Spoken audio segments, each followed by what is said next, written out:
Telangana capital news కి స్వాగతం. ముందుగా ముఖ్యాంశాలు.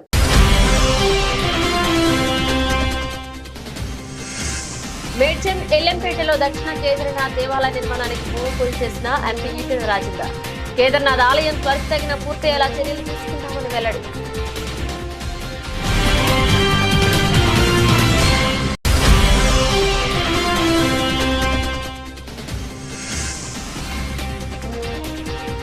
భూములు దోచుకున్నారని ఊరికే అనడం కాదు, ఆధారాలు చూపించింది. ఏ దళితుడి భూమి దోచుకున్నామో చెప్పాలన్న మాజీ మంత్రి పేర్ని నాని.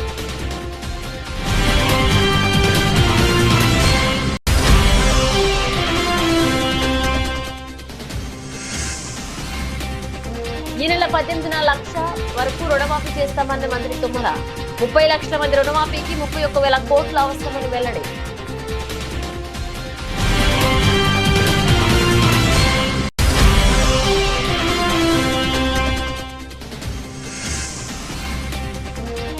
గుంటూరు కిడ్నీ రాకెట్ కేసులో 2 నిందితులు అరెస్ట్. మీడియాకు వివరాలు వెల్లడించిన గుంటూరు పశ్చిమ డీఎస్పీ మహేష్.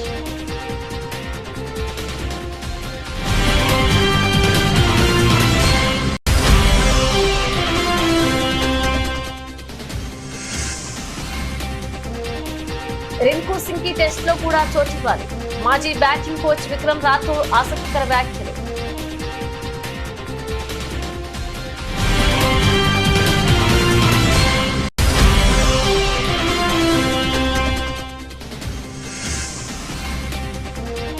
మూడో రోజు రికార్డుల మోత. వరుసగా 3వ రోజు సరికొత్త శిఖరాలను అధిరోహించిన దేశీయ స్టాక్ మార్కెట్ సూచీలు.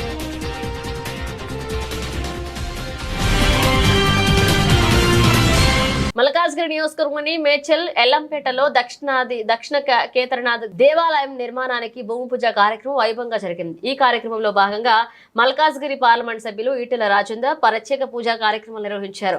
అనంతరం ఆయన మాట్లాడుతూ కేదార్నాథ్ దేవాలయం పనులను త్వరితగిన పూర్తయ్యేలాగా చర్యలు తీసుకుంటామని తెలిపారు.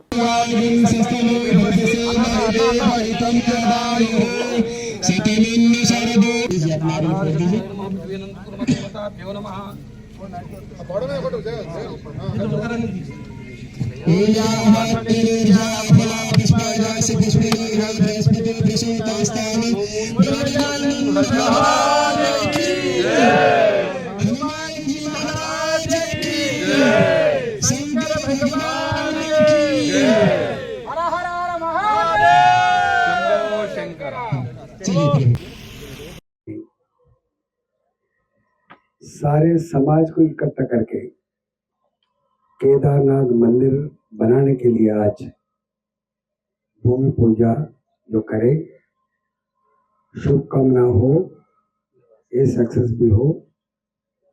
यहाँ पे एक गौशाला, यहाँ पे एक अच्छा मंदिर बना के सभी लोगों का जो पुराना परंपरा, हमारा संस्कृति, हमारा संप्रदाय आगे ले जाने के लिए जो कोशिश हो रहा है, हमारा सपोर्ट भी जरूर रहूंगा। ఎన్నికల ముందు తమపై ఏ విధంగా విషం చిమ్మారో ఇప్పుడు కూడా టీడీపీ దాని మిత్రపక్షాలు అదే రీతిలో వ్యవహరిస్తున్నారని వైసీపీ నేత మాజీ మంత్రి పేర్ని నాని ధ్వజమెత్తారు. బట్టకాల్చి ముఖంపై వేసే వైఖరి ఇంకా కొనసాగిస్తున్నారన్నారు. నిన్న ముఖ్యమంత్రి చంద్రబాబు సహజ వనరుల దోపిడీ అంశంపై శ్వేతపత్రం విడుదల చేయడం తెలిసిందే. ఈ నేపథ్యంలో పేర్ని నాని మీడియా సమావేశాన్ని ఏర్పాటు చేసి విమర్శనాస్త్రాలు సంధించారు. ఎంతో అనుభవం ఉందని మీరు చెప్పుకుంటున్నారు కదా, ఊరికే భూములు దోచుకున్నారని అనడం కాదు, మీలో కలేజా ఉంటే ఆధారాలను ఈ సమాజం ముందు పెట్టండి అని డిమాండ్ చేశారు. జగన్ ప్రభుత్వ హయాంలో ఏ దళితుల భూమిని ఏ ఎమ్మెల్యే ఏ మంత్రి బదలాయించుకున్నాడో చెప్పాలి కదా అంటూ నిలదీశారు. జగన్మోహన్ రెడ్డి గారిని తిడతం తప్పితే మీరు ఏం చేస్తున్నారు? ఇసుక అయిపోయింది కదా, ఉచిత ఇసుక కొండెక్కింది కదా, తల్లికి వందనం కింద మీద అవుతున్నారు కదా, ఒక కాగితం ఇచ్చారు, దాన్ని పేక పట్టుకుంటేనేమో అబ్బాయి తూచి అది కాదు ఇది కాదు ఇది కాదు అన్నారు. ఏది కాదు కాబట్టి ఇవన్నీ ఆయన ఇది మళ్ళీ సర్కస్ గవర్నమెంట్. ఇది ఆర్టీసీ ఒక మంత్రి చూస్తాడు, అతను ఆర్టీసీ గురించి మాట్లాడడం, ఇంకొక మంత్రి ఉన్నాడు, ఆయన ఏమో ఆర్టీసీ గురించి ట్వీట్ చేస్తాడు. అంటే ఇది ఒక కంగారు గవర్నమెంట్. ఎవడెవడు ఏం చేస్తున్నాడో ఎవడికి ఏంటో అర్థం కాని పరిస్థితి, ఎవరి శాఖ ఏంటో తెలియదు. అట్లాగే జగన్మోహన్ రెడ్డి గారి ప్రభుత్వం అసైన్మెంట్ ల్యాండ్లని ఫ్రీ హోల్డ్ పేరుతో దోచుకున్నారు, 1000 ఎకరాలు దళితుల భూములు దోచుకున్నారని చెప్పి చంద్రబాబు నాయుడు గారు ఒక బురదేసే కార్యక్రమాన్ని, విషం చిమ్మే కార్యక్రమాన్ని నిన్న తెరలు తీశాడు ఆయన. నేను చంద్రబాబు నాయుడు గారిని ఛాలెంజ్ చేస్తాను. నీ గవర్నమెంట్ నీ చేతిలో ఉంది చంద్రబాబు నాయుడు గారు. ఎవరి పేరు మేంచి ఎవరి పేరు మీదకి ఆ ఫీల్డ్ ఫ్రీ హోల్డ్ ల్యాండ్ బదిలీ అయింది. ఏ వైఎస్ఆర్ కాంగ్రెస్ పార్టీ ఎమ్మెల్యే, ఏ వైఎస్ఆర్ కాంగ్రెస్ పార్టీ మంత్రి, ఏ వైఎస్ఆర్ కాంగ్రెస్ పార్టీ నాయకుడు దళితుల భూముల్ని ఫ్రీ హోల్డ్ చేశాక బదలాయింపు చేసుకున్నాడు? చేయి, రుజువు చేయి. నీకు చేతనైతే, నీలో నిజాయితీ ఉంటే, చంద్రబాబు నాయుడు గారు మీలో నిజాయితీ ఉంటే, మీలో చిత్తశుద్ధి ఉంటే, నిజంగా నువ్వు 40 ఏళ్ల ఇండస్ట్రీ 14 ఏళ్ల అనుభవం ఉన్నాడైతే, జగన్మోహన్ రెడ్డి గారు ఏదైతే దళితులకి 20 సంవత్సరాల భయపడి ఎవరైతే అనుభవిస్తున్నారో ప్రభుత్వ భూమిని అసైన్మెంట్ ద్వారా, ఆ వంశీకులకి లేకపోతే వారి వారసులకి ఆ భూమిని సొంత ఆస్తిగా చేసినటువంటి జీవో ప్రకారం ఆ భూమి ఎక్కడైనా ఎవరి పేరు మీదైనా వైఎస్ఆర్ కాంగ్రెస్ పార్టీ ఎమ్మెల్యే పేరు మీద కానీ, మంత్రి పేరు మీద కానీ బదలాయింపు, జగన్మోహన్ రెడ్డి గారి పేరు మీద కానీ, వాళ్ళ కుటుంబ సభ్యుల పేరు మీద కానీ బదలాయింపు అయిందా? చూపించు. ప్రభుత్వం మీదే కదా, మీ చేతిలో ఉంది కదా. ఈ తప్పుడు మాటలు ఎందుకు చంద్రబాబు నాయుడు గారు? అసత్యాలు ఎందుకు? చెప్పాలి కదా. కేవలం బట్ట కాల్చి మొహం మీద వేయటం తప్పితే, ఎన్నికల ముందు ఏ రకంగా అయితే విషం చిమ్మారో అదే విషం చిమ్మే కార్యక్రమాన్ని ఇంకా కొనసాగింపు తప్పితే. జూలై 18 నుంచి రైతులకు రుణమాఫీ చేస్తున్నామని సీఎం రేవంత్ రెడ్డి ప్రకటించారని, మొదట 1 లక్షలోపు రుణాలకు సంబంధించి రైతుల ఖాతాల్లో డబ్బులు వేస్తామని తెలంగాణ వ్యవసాయ శాఖ మంత్రి తుమ్మల నాగేశ్వరరావు చెప్పారు. మొదటి విడతగా రైతుల ఖాతాల్లోకి సుమారు 6,000 కోట్ల రూపాయలు జమ చేయనున్నట్లుగా తెలిపారు. 1 లక్షకు పైగా రుణాలు ఉన్న వారికి మరొక 10 రోజుల్లో వారి ఖాతాల్లో డబ్బులు జమ చేస్తామని తుమ్మల అన్నారు. మొత్తంగా ఆగస్టు 15 లోపు రుణమాఫీ చేస్తామని చెప్పారు. కుటుంబ నిర్ధారణ కోసమే రేషన్ కార్డు అని అన్నారు. పాత పద్ధతిలోనే కుటుంబానికి 2 లక్షల రుణమాఫీ చేస్తామని స్పష్టం చేశారు. 60 లక్షల ఖాతాల్లో 6 లక్షల మందికి రేషన్ కార్డు లేదు అని, అలాంటి వారి కోసం రేషన్ కార్డు లేకున్నా రుణమాఫీ చేస్తామని చెప్పారు. జూలై 18న ప్రతి మండల కేంద్రంలో రైతు వేదికల్లో సంబరాల్లో ప్రజా ప్రతినిధులు పాల్గొంటారని చెప్పారు మంత్రి తుమ్మల నాగేశ్వరరావు. తెలంగాణ రాష్ట్ర రైతాంగ సోదరులందరికీ హృదయపూర్వక నమస్కారం. కాంగ్రెస్ ప్రభుత్వం ఇచ్చినటువంటి మాటకు కట్టుబడి ఆనాటి పిసిసి అధ్యక్షుడిగా రేవంత్ రెడ్డి గారు, నేను డిసెంబర్ 9 అధికారంలోకి వచ్చిన తర్వాత నేను 2 లక్షల రుణమాఫీ ఒకే దఫా చేస్తానని మాటిచ్చి ప్రభుత్వంలోకి వచ్చినటువంటి కాంగ్రెస్ ప్రభుత్వం, ఆయన ఇచ్చినటువంటి మాట ఆగస్టు నెలలోనే లోపుగానే నేను 2 లక్షల రుణమాఫీ చేస్తానని చెప్పి మొదటి విడతగా 18వ తారీఖు సాయంత్రం 4 గంటలకి రాష్ట్ర రైతాంగాన్ని ఉద్దేశించి అన్ని వీడియో కాన్ఫరెన్స్ లో అన్ని మండల కేంద్రాల్లో ఉన్నటువంటి రైతులను ఉద్దేశించి ప్రసంగించి ఆ రోజే 1 లక్ష రూపాయలు రుణం ఉన్నటువంటి ప్రతి రైతు ఖాతాలో 1 లక్ష రూపాయలు ఆయన ఖాతాలో జమ చేసేదానికి 18వ తారీఖు సుముహూర్తం నిశ్చయించారు. కానీ రైతులందరూ ఆ కార్యక్రమంలో పాల్గొని ఆ 1 లక్ష రూపాయలు వెంటనే మీరు మళ్ళీ మీ చేతిలోకి తీసుకొని వ్యవసాయాన్ని పండగ చేయాలని చెప్పి రాష్ట్ర ప్రభుత్వం కోరుకుంటుంది. మిగతా 1 లక్ష రూపాయలు కూడా అతి కొద్ది రోజుల్లోనే మీ ఖాతాలోకి జమ చేసేదానికి రాష్ట్ర ప్రభుత్వం సర్వశక్తులు వడ్డీ మాట నిలుపుకోవడం కోసం ప్రయత్నం చేస్తుందని చెప్పి రైతు సోదరులకు విజ్ఞప్తి చేస్తున్నాం. కాబట్టి ప్రతి పైసా వ్యవసాయానికి ఉపయోగపడాలి, ఆ రైతు భూమిలో ఆనందం కనపడాలి. అదే కాంగ్రెస్ ప్రభుత్వం యొక్క లక్ష్యం, అదే ముఖ్యమంత్రి గారి యొక్క మాట అని చెప్పి మీకు విజ్ఞప్తి చేస్తూ ఆ రోజు అందరూ ఆ ఉత్సవాల్లో పాల్గొని ముఖ్యమంత్రి గారికి అభినందనలు, శుభాకాంక్షలు తెలియజేయాలని చెప్పి కోరుతున్నాను. తూర్పుగోదావరి జిల్లా అనపర్తి నియోజకవర్గం బిక్కవోలు మండలం కోమరిపాల గ్రామంలో మాజీ ఎమ్మెల్యే స్వర్గీయ పడాల అమ్మిరెడ్డి వర్ధంతి సందర్భంగా నివాళులర్పించారు ఎమ్మెల్యే నల్లమిల్లి. బిక్కవోలు మండలం కోమరిపాలెంలో మాజీ ఎమ్మెల్యే స్వర్గీయ పడాల అమ్మిరెడ్డి వర్ధంతి సందర్భంగా వారి తనయులు మాజీ జడ్పీటీసీ రాష్ట్ర సర్పంచుల సమైక్య మాజీ అధ్యక్షులు పడాల రాము ఆధ్వర్యంలో కీర్తిశేషులు పడాల అమ్మిరెడ్డి విగ్రహానికి నివాళులర్పించారు అనపర్తి శాసనసభ్యులు నల్లమిల్లి రామకృష్ణారెడ్డి. అనపర్తి నియోజకవర్గం ఎన్డీఏ నాయకులు కార్యక్రమంలో అనపర్తి నియోజకవర్గ ఎన్డీఏ నాయకులు, కార్యకర్తలు, బిక్కవోలు మండల నాయకులు, కార్యకర్తలు పాల్గొన్నారు.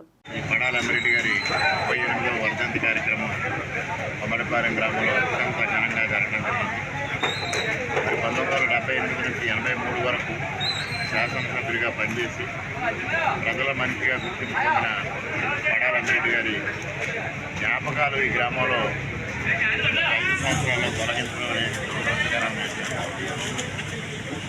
గత 4 మాసాల క్రితం అమ్మిరెడ్డి గారి జయంతి జరిగిన రోజు ఆ రోజు స్పష్టంగా ప్రకటించడం జరిగింది.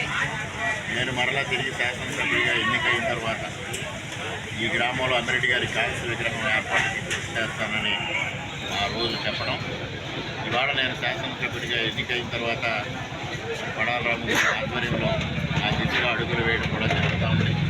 త్వరలోనే మన అమ్మిరెడ్డి గారి కాంస్య విగ్రహాన్ని ఏర్పాటు చేయడంతో పాటు పెద్దలు అమ్మిరెడ్డి గారి తండ్రి గారు పూర్వపు రాయవరం సమితి అధ్యక్షులు రామారెడ్డి గారి విగ్రహాన్ని కూడా ఇక్కడ తొలగించడం జరిగింది. దాన్ని కూడా మరలా ఏర్పాటు చేయడం, ఈ గ్రామంలో ఏదైతే తొలగించిన అమ్మిరెడ్డి గారి జ్ఞాపకాలని మరలా యథాతథంగా పెట్టడం, ఈ గ్రామ అభివృద్ధి కోసం, ఈ ప్రాంత అభివృద్ధి కోసం అమ్మిరెడ్డి గారు ఏ విధంగా కృషి చేశారు, వారి జ్ఞాపకాలు చిరకాలంగా పదిలంగా ఉండేలాగా ఇవాళ కూటమి ప్రభుత్వం కృషి చేస్తామని సందర్భంగా తెలియజేస్తాం. కాంగ్రెస్ ప్రభుత్వం ఏర్పడ్డాక రాష్ట్ర ప్రభుత్వం డాక్టర్ రియాజ్ సేవలను గుర్తించి 3 నెలల కిందట రాష్ట్ర గ్రంథాలయ చైర్మన్ గా నియమించారు. అఫ్జల్గంజ్ సెంట్రల్ లైబ్రరీ కార్యాలయంలో రియాజ్ రాష్ట్ర గ్రంథాలయ చైర్మన్ గా ప్రమాణ స్వీకారం చేశారు. రియాజ్ అతని జీవిత కాలంలో ఎన్నో ఒడిదుడుకులు అధిరోహిస్తూ ఉన్నత శిఖరానికి చేరుకున్న సందర్భంగా మీటీవీ ఛానల్ తరపున చీఫ్ కోఆర్డినేటర్ జుబేర్ అహ్మద్ శుభాకాంక్షలు తెలుపుతూ పూలగుచ్చాన్ని అందించారు. ఇక్కడ చేసిన పెద్దలందరికీ ప్రధానంగా మా నేత, మేము బాగా ఇష్టపడే రేవూరు ప్రకాష్ రెడ్డి గారు, మా ప్రాంత ఎమ్మెల్యే, అలాగే మా అన్న నాకు సీనియర్ మహారాష్ట్ర, మాకు వాళ్ళు పోలీస్ ఆఫీసర్గా రాజకీయాల్లోకి వచ్చే నాయకులు. అలాగే ఈరోజు రాష్ట్ర శాసనసభ్యులు అత్యధిక విద్యార్థులు ఒకరైన మా అన్న లక్ష్మీకాంత సెంట్రల్ యూనివర్సిటీలో పొలిటికల్ సైన్స్ పీహెచ్డీ కూడా. అలాగే ప్రొఫెసర్ ప్రొఫెసర్ అందా జానయ్య గారు, అలాగే నా క్లాస్మేట్, నా ప్రియమిత్రుడు హరికృష్ణ, అలాగే అంతకుముందు ఈ గ్రంథాలయ సంస్థకి 10 సంవత్సరాలు చైర్మన్గా ఉన్న మా పెద్ద సార్ ప్రగతిశీల భవాలున్న మా శ్రీధర్ నాయకులు, మా శ్రీనివాసు, మా శ్రీధర్, చాలామంది అందరినీ కలుస్తాను, అందరితో మాట్లాడుతుంటే పేరు తీసుకుంటాను. ఇక్కడ పెద్ద మీటింగ్ కాదు, నేను ఒక ఓట్ తీసుకున్న తర్వాత మా పెద్దలు గౌరవనీయులైన ఎమ్మెల్యేలు నన్ను తీసుకెళ్ళి నా చైర్లో కూర్చొని పెడతారు. అక్కడ నేను సంతకం చేసుకుంటాను. దాని తర్వాత మంత్రులు చాలామంది వస్తున్నారు ఈరోజు. వారందరూ కూడా ముఖ్యమంత్రి గారి సమీక్షా సమావేశంలో ఉండడం వల్ల 1 గంట తర్వాత నుంచి మంత్రులు రెగ్యులర్గా అందరూ దాదాపుగా ఒక 6 నుంచి 7 మంత్రులు ఈరోజు మనం దీవించుకోవడానికి నాకు అభినందించారు. వారందరూ వస్తారు. ప్రోగ్రామ్స్ సాయంత్రం దాకా జరుగుతుంది. నేను సాయంత్రం దాకా మీకు అవైలబుల్ ఉంటాను. నా రిక్వెస్ట్ ఏంటంటే నన్ను పర్సనల్గా కలిసి నాకు చేయండి ఇవ్వడం, నాకు ఏదైనా బొకే ఇవ్వడం ఉంటే నేను చాంబర్లో కూర్చున్నాక అది చేయండి. ఇక్కడ క్రౌడ్ మొత్తం ఇక్కడ కంట్రోల్ చేయడం సాధ్యం కాదు. అలాగే ముఖ్యంగా యూనియన్ వాళ్ళు, ఎవరైతే లైబ్రరీస్ సంబంధించి యూనియన్ వాళ్ళు, అయోధ్య కానీ సురేష్ కానీ మిగతా మిత్రులు పేరు తీసుకోలేకపోతున్నాను చాలామంది. అలాగే లైబ్రరీకి సంబంధించిన పెద్దలు, అలాగే వరంగల్ నుంచి చదువుకున్న మిత్రులు చాలామంది వచ్చారు. వాళ్ళందరూ కూడా పేరు పేరున నేను థ్యాంక్ చెప్తున్నాను. మనందరం ప్రశాంతంగా మాట్లాడుకున్నాం. మొట్టమొదటిసారిగా ఒక 2 నిమిషాలు నేను ఓట్ తీసుకుంటాను. దాని తర్వాత సార్ వాళ్ళను చాంబర్లో తీసుకెళ్తారు. అక్కడ చేయడం వచ్చిన తర్వాత మీరు ఎవరితో గురించి కాబట్టి సాయంత్రం మీకు అవైలబుల్ ఉంటాను. మధ్యాహ్నం కూడా లంచ్ ఉంది, ఎవరు మిస్ అవ్వదని నేను కోరుతున్నాను. కిడ్నీ రాకెట్ కేసులో 2 నిందితులను అరెస్ట్ చేశామని గుంటూరు పశ్చిమ డీఎస్పీ మహేష్ వెల్లడించారు. నిందితులు భాషా సుబ్రహ్మణ్యాన్ని అరెస్ట్ చేశామని తెలిపారు. ఈ కేసులో 2 విచారణ పూర్తయిందని న్యాయస్థానం ముందు హాజరుపరుస్తామని తెలిపారు. కిడ్నీ రాకెట్ కేసులో తనకు ఎలాంటి ఒత్తిడులు లేవన్నారు. ప్రభుత్వం తనకు కిడ్నీ రాకెట్ కేసులో ఫ్రీ హ్యాండ్ ఇచ్చిందని తెలియజేశారు. కేసు దర్యాప్తులో ఉందని, మిగతా విషయాల తర్వాత వెల్లడిస్తామని పేర్కొన్నారు. నగరంపాలెం పోలీస్ స్టేషన్లో రీసెంట్గా నమోదైన కిడ్నీ రాకెట్కి సంబంధించిన కేసు ఇన్వెస్టిగేషన్లో పురోగతి సాధించడం జరిగింది. Crime number 184/2024 under section 370 class 2 417 465 466 468 471 120B red with 34 IPC మరియు section 18, 19, 20 of transplantation of human organs and tissue act 1994 కింద మనం కేసు రిజిస్టర్ చేయడం జరిగింది 1 వీక్ బ్యాక్. అందులో కంప్లైనెంట్ యొక్క పూర్తి స్టేట్మెంట్ తీసుకొని వాళ్ళ బంధువుల్ని మిగతా వాళ్ళని విచారించి ఇందులో అక్యూజ్డ్గా 5 మందిని మనం పేర్కొనడం జరిగింది స్టార్టింగ్లో. ఇప్పుడు ఆ అక్యూజ్డ్లో A1 ముద్దాయి అయిన సయ్యద్ యూసఫ్ సోను బాషా అలియాస్ బాషా, ఇతను గీతా మందిర్ వీధి, సీతారామపురం, ఏలూరు రోడ్డు, విజయవాడలో ఉంటున్నాడు. మరియు A3 నిమ్మకాయల సుబ్రహ్మణ్యం తండ్రి రాంబాబు, ఇతని వయసు 33 సంవత్సరాలు, కృష్ణా జిల్లా వాసి, బంటుమిల్లి మండలం, నరసప్ప చెరువు విలేజ్. వీళ్ళిద్దరిని మనం అరెస్ట్ చేయడం జరిగిందండి ఈరోజు. వీళ్ళిద్దరిని ప్రాపర్గా ప్రొసీజర్ ప్రకారం రిమాండ్ పెట్టి తర్వాత ఇన్వెస్టిగేషన్కి సహకరించే విధంగా కోర్టులో దాఖలు చేసి వీళ్ళని ఇంట్రాగేషన్ కూడా చేయడం జరుగుతుంది. మిగిలిన ముద్దాయిలైన A2, A4, A5 పైన కూడా ఇన్వెస్టిగేషన్ జరుగుతోంది. వాళ్ళని పట్టుకోవడానికి కూడా పార్టీలు తిరుగుతున్నాయి. అంటే ఎవరెవరి పాత్ర ఎంత అనే దాన్ని బట్టి నెక్స్ట్ అరెస్టులు కూడా ఖచ్చితంగా చేసి ఈ కేసులో పురోగతి తీసుకొచ్చి ఈ కేసుని ఎంత త్వరగా వీలైతే అంత త్వరగా ప్రాపర్ ఇన్వెస్టిగేషన్తో ముగిస్తామని తెలియజేసుకుంటున్నాం. గజ్వేల్ నియోజకవర్గం కొండపాక మండలంలోని దమ్కపల్లె గ్రామానికి చెందిన పెద్దల కిష్టయ్య అనే రైతు తన భూమిని కాంగ్రెస్ నాయకుడు ఆగంరెడ్డి కాంగ్రెస్ పార్టీ జిల్లా అధ్యక్షుడు ప్రోద్బలంతో అధికారులకు చెప్పి అధికారి డిఎస్ శ్రీనివాస్ కి ఆదేశాలు జారీ చేసి ఆగంరెడ్డి పేరు మీద సర్వేలో భూమి చూపించాలని చెప్పి సర్వే చేసిన భూమిని ఆగంరెడ్డి పక్షంలో ఉందని సర్వే కాపీని ఆగంరెడ్డికి అందచేయడంతో తీవ్ర మనోవేదనకు గురై ఆత్మహత్య చేసుకుని ఆర్వీఎం ఆసుపత్రిలో చికిత్స పొందుతున్న బండి పెద్దల కిష్టయ్య రైతును పరామర్శించారు గజ్వేల్ నియోజకవర్గ TRS party incharge Vanteru Pratap Reddy. ఈ సందర్భంగా రైతు కిష్టయ్య వంటేరు ప్రతాప్ రెడ్డికి తన బాధను తెలుపుతూ తనకున్న భూమిని సర్వేయర్ మొదట సర్వే చేసి మీ పక్షంలో ఉందని చెప్పడంతో ఆగంరెడ్డి కాంగ్రెస్ జిల్లా పార్టీ అధ్యక్షుడు నర్సారెడ్డి ప్రగల్భంతో అండదండలతో అధికారులకు ఫోన్ చెప్పించుకుని తన పక్షంలో సర్వే రిపోర్ట్ తెప్పించుకోవడం జరిగిందన్నారు. అంతేకాకుండా రైతు కిష్టయ్య వద్ద 20 లక్షల కాంగ్రెస్ ఆమోదుల డిమాండ్ చేశారు.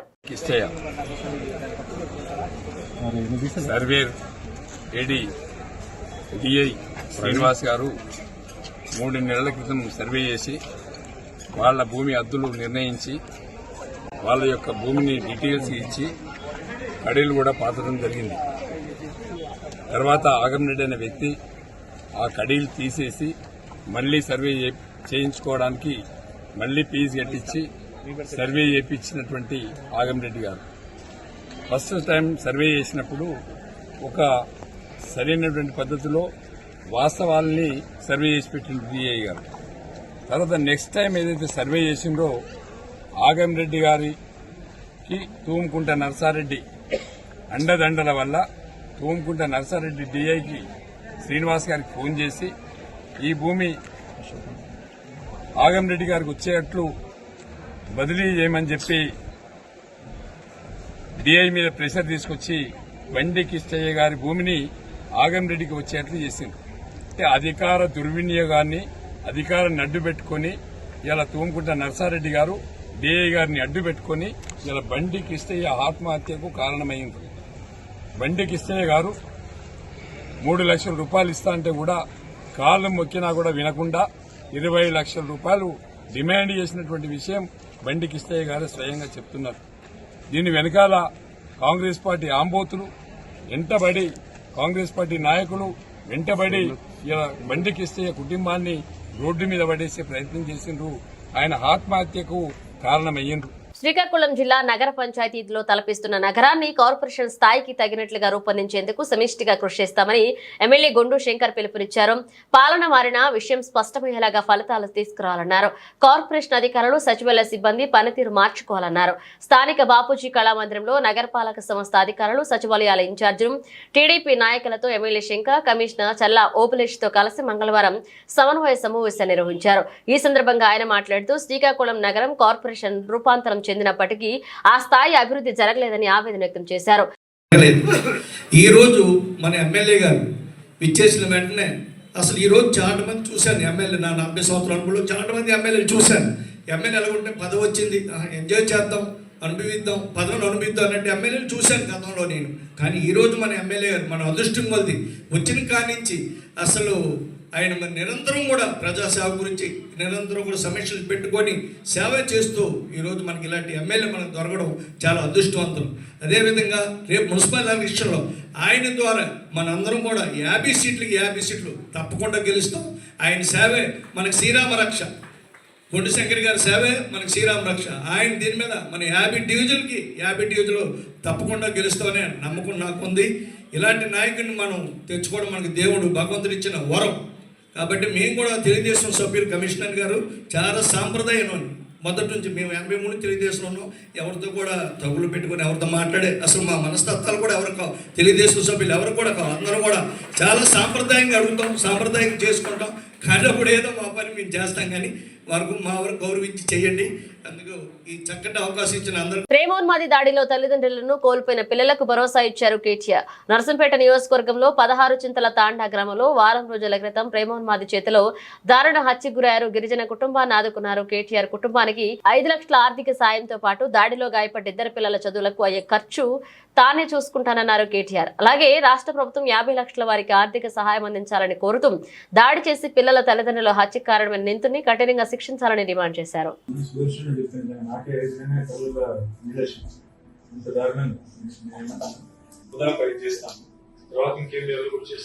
మాజీ మంత్రి మేడ్చల్ నియోజకవర్గ శాసనసభ్యులు చామకూర మల్లారెడ్డి కేరళ రాష్ట్రంలోని శబరిమల అయ్యప్ప స్వామి ఆలయంలో స్వామివారి దర్శనం చేసుకుని ప్రత్యేక పూజలు నిర్వహించడం జరిగింది.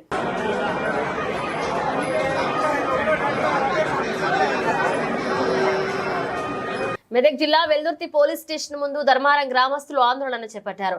గ్రామానికి చెందిన బర్లా లక్ష్మి అనే 52 సంవత్సరాల మహిళ గత గురువారం మండల కేంద్రంలో పని నిమిత్తం రాగా ద్విచక్ర వాహనంపై వచ్చిన సల్మాన్ ఖాన్ అనే యువకుడు ఆమెను ఢీకొట్టడంతో ప్రమాదం చోటు చేసుకుంది.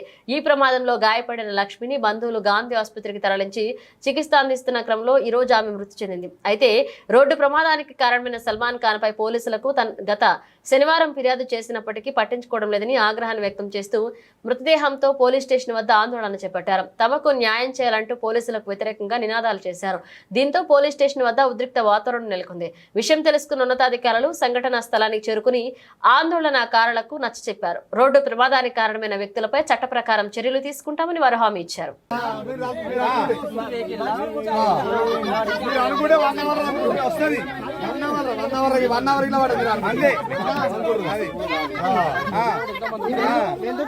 ఎక్కడ యాక్సిడెంట్ అయినా మీరు బండిని మాత్రం ఫ్రీ పోలీస్ ఇది మాత్రం నిజాయితీ చెప్తున్నాం.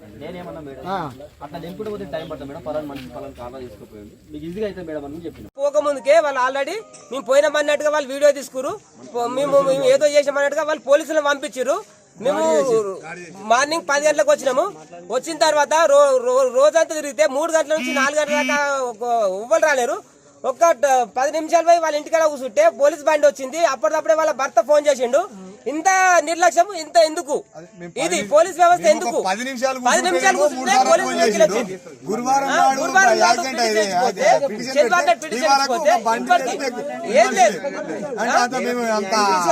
ఫోన్ నెంబర్ ఉండే కదా, ఫోన్ చేసైనా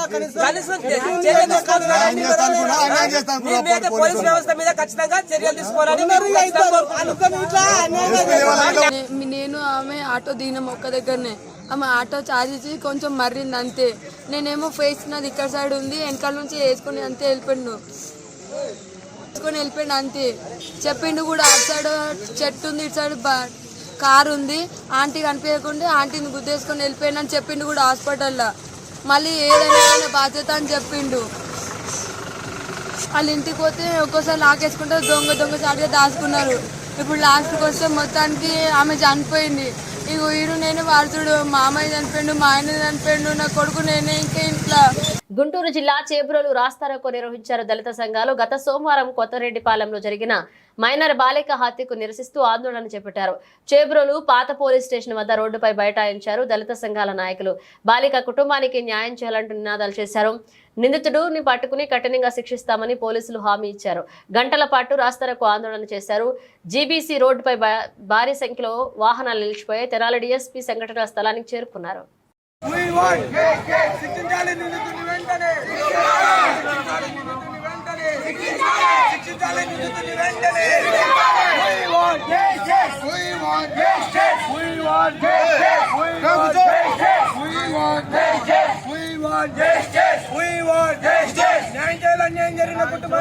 కావలి పట్టణం ముసునూరు శివాలయం వీధిలోని పిర్లచావిడిలో నిర్వహించిన కార్యక్రమంలో కావలి ఎమ్మెల్యే కావ్య కృష్ణారెడ్డి పాల్గొన్నారు. ముందుగా స్థానిక నాయకులు, కమిటీ సభ్యులు ఎమ్మెల్యేకి ఘనంగా స్వాగతం పలికారు. పిర్లచావిడిలో నిర్వహించిన ప్రార్థనల్లో ఎమ్మెల్యే పాల్గొన్నారు. ఈ కార్యక్రమంలో టీడీపీ నేతలు గుత్తికొండ కిషోర్ బాబు, గుంటపల్ల రాజ్ కుమార్ చౌదరి, బొట్లకొంట శ్రీహరి నాయుడు, లింగం మల్యాద్రి పాల్గొన్నారు.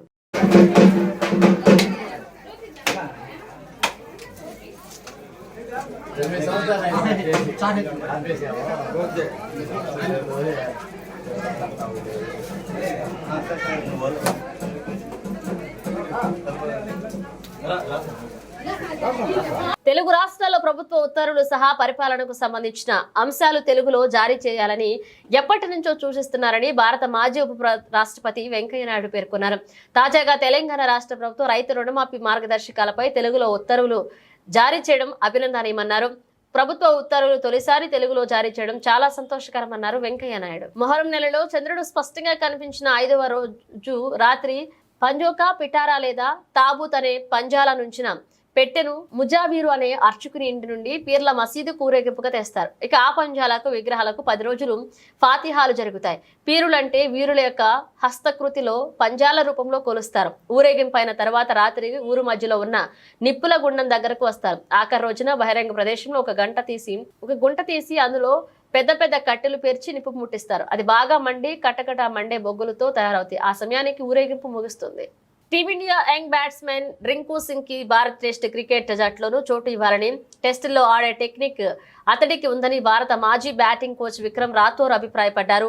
టెస్టులు ఆడే టెక్నిక్ అతడి బ్యాటింగ్ లో ఉందని, ఫస్ట్ క్లాస్ క్రికెట్ లో అతడి సగటు 50కి పైగా ఉందని ప్రస్తావించారు. నేను సెట్స్ లో రింకు సింగ్ బ్యాటింగ్ ను గమనించినప్పుడు అతడు టెస్ట్ బ్యాటర్ కాకపోవడానికి సాంకేతిక కారణాలేంటో నాకు అర్థం కాలేదు. T20 క్రికెట్ లో అతడు అద్భుతమైన ఫినిషర్ గా పేరు తెచ్చుకున్నాడని నాకు తెలుసన్నారు. అయితే అతడి ఫస్ట్ క్లాస్ రికార్డును పరిశీలిస్తే 50 సగటుతో ఆడాడు. అతడు మెరుగయ్యేలా కనిపిస్తున్నాడు. కాబట్టి ఈ అంశాలన్నింటిని దృష్టిలో ఉంచుకుని అతడికి అవకాశం ఇస్తే టెస్ట్ క్రికెటర్ గా కూడా రాణించగలడని విక్రమ్ రాథోర్ అన్నారు. ఈ మేరకు జాతీయ మీడియా సంస్థతో మాట్లాడారు. దేశీయ స్టాక్ మార్కెట్ సూచీలు వరుసగా 3వ రోజు సరికొత్త శిఖరాలను అధిరోహించాయి. FMCG, టెలికాం తో పాటు కొన్ని ఐటీ రంగ షేర్లలో కొనుగోళ్లు విదేశీ పోలియో ఇన్వెస్టర్ల కొత్త పెట్టుబడులకు ఇందుకు దోహదపడ్డాయి. మంగళవారం ట్రేడింగ్ లో సెన్సెక్స్ ఒక దశలో 233.44 పాయింట్లు ఎగబాకి 80,898.30 వద్ద ఆల్ టైమ్ ఇంట్రాడే రికార్డును నమోదు చేసింది. ఇక చివరికి 51.69 పాయింట్ల లాభంతో 80,716.55 వద్ద స్థిరపడింది. సూచీకి ఇది సరికొత్త జీవితకాల గరిష్ట ముగింపు కూడా. నిఫ్టీ సైతం ఆరంభ సెషన్లో 74.55 పాయింట్లు పెరిగి 24,661.25 వద్ద ఆల్ టైమ్ ఇంట్రాడే రికార్డును చివర్లో 26.30 పాయింట్ల లాభంతో 24,613 వద్ద కొత్త జీవితకాల గరిష్ట ముగింపునకు నమోదు చేసింది. రిలయన్స్ ఇండస్ట్రీస్, కోటక్ బ్యాంక్ షేర్లలో అమ్మకాలు మార్కెట్ లాభాలను పరిమితం చేశాయి. సెన్సెక్స్ లోని 13 కంపెనీల్లో 18 లాభపడ్డాయి. ఢిల్లీ బులియన్ మార్కెట్లో 10 గ్రాముల మేలిమి 20 క్యారెట్ల బంగారం ధర 550 పెరిగి 75,700 వద్దకు చేరుకోగా కిలో వెండి 400 పెరుగుదలతో 94,400 పలికింది. మొహరం సందర్భంగా BSE, NSE బుధవారం సెలవు పాటించనున్నాయి. గురువారం నుంచి మార్కెట్లు యథావిధిగా పనిచేస్తాయి. బ్రిటన్ ముగించే ముందు హెడ్లైన్స్ మరోసారి.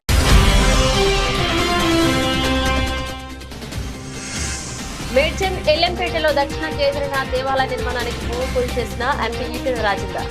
కేదార్నాథ్ ఆలయం త్వరితగిన పూర్తయ్యేలా చర్యలు తీసుకుంటామని వెల్లడి.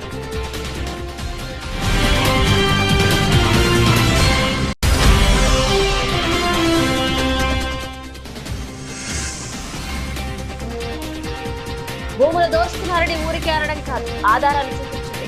ఏ దళితుడి భూమి దోచుకున్నామో చెప్పాలన్న మాజీ మంత్రి పేర్ని నాని.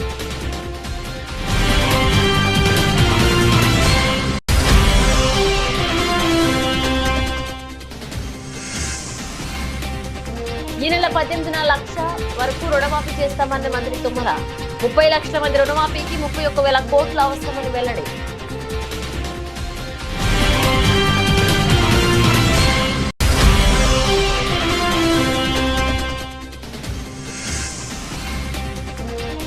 గుంటూరు కిడ్నీ రాకెట్ కేసులో 2 నిందితులు అరెస్ట్. మీడియాకు వివరాలు వెల్లడించిన గుంటూరు పశ్చిమ DSP మహేష్.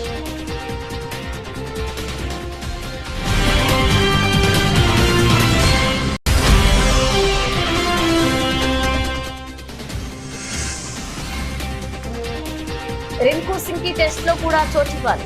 మాజీ బ్యాటింగ్ కోచ్ విక్రమ్ రాథోర్ ఆసక్తికర వ్యాఖ్యలు.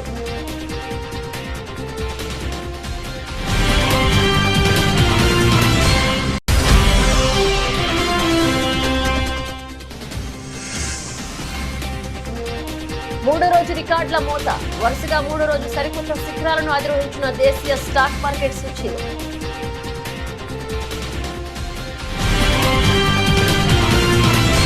ఇవి ఇప్పుడు ఒక అప్డేట్స్. మరో అప్డేట్స్ తో మళ్ళీ కలుద్దాం.